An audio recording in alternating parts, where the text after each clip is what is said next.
మీరా ఒక్కసారిగా గ్రహిస్తుంది ఇది యాదృచ్ఛికం కాదు. హాలోవన్ ప్రతిసారి కొత్త ప్రాణాలను పిలుస్తాడు, గ్రామస్తుల శాపాన్ని కొనసాగించడానికి.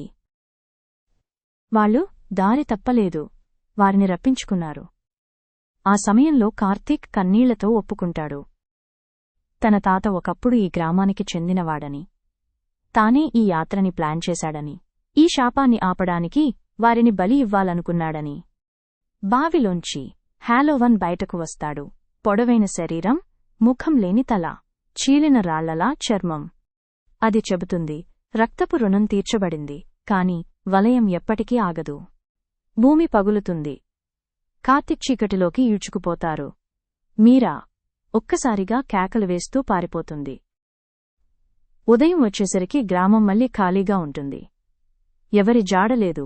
కాని పాత స్కూల్ బ్లాక్ బోర్డ్పై కొత్త లైన్ రాసి ఉంటుంది, ఒకరు బతికారు, తాత్కాలికంగా. ఈ కథ ఇక్కడితో ముగిసింది.